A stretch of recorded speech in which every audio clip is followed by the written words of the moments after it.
جمعیت علماء ہند کی جانب سے ایک اہم لیٹر جاری ہوا ہے، یہ آپ حضرات کی خدمت میں پیش ہے۔ عنوان ہے خطبہ جمعہ میں سیرت پاک صلی اللہ علیہ وسلم کو عنوان بنائیں۔ جمعیت علماء ہند کی سبھی صوبائی، ضلعی اور مقامی یونٹوں کے صدور و نظماء حضرات اور ائمہ کرام و ذمہ داران مساجد کی خدمت میں خصوصی گزارش۔ محترم جناب دامت برکاتہم، السلام علیکم ورحمۃ اللہ۔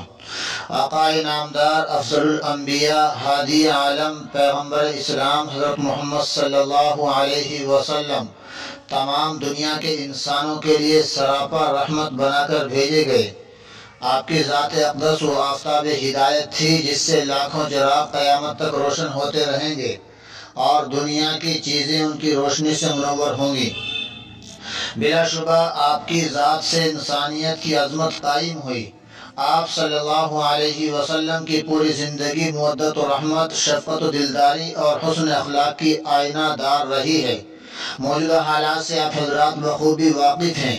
اسلام کے دشمن اپنی بدبختانہ افکار کی وجہ سے شان اقدس صلی اللہ علیہ وسلم میں گستاخی کر کے پوری انسانیت کے لیے رسوائی کا باعث بن رہے ہیں اور خود کو ذلت و نکبت کی عمیق گہرائی میں دھکیل رہے ہیں۔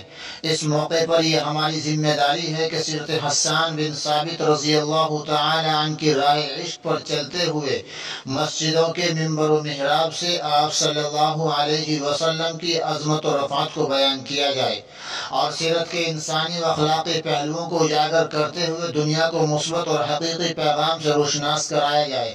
اس لیے تمام ائمہ کرام اور ذمہ داران مساجد سے خصوصی گزارش ہے کہ یوم جمعہ بتاریخ 11 اکتوبر 2024 عیسوی کو یوم رحمت صلی اللہ علیہ وسلم کے طور پر منائیں اور خطبے میں سیرت پاک صلی اللہ علیہ وسلم کو موضوع بنائیں اور ملک کے امن و امان اور ملت اسلامیہ ہند کی عظمت رفتہ کے لیے بارگاہ رب العالمین میں دعا کا بھی اہتمام کریں۔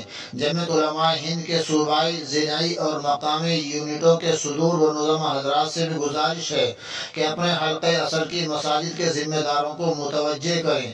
والسلام محمود اسعد مدنی، صدر جمعیت علماء ہند، 10 اکتوبر 2024 مطابق 6 ربیع الثانی 1446 ہجری۔ آپ اس پیغام کو خود بھی سنیں اور دوسروں تک شیئر بھی کریں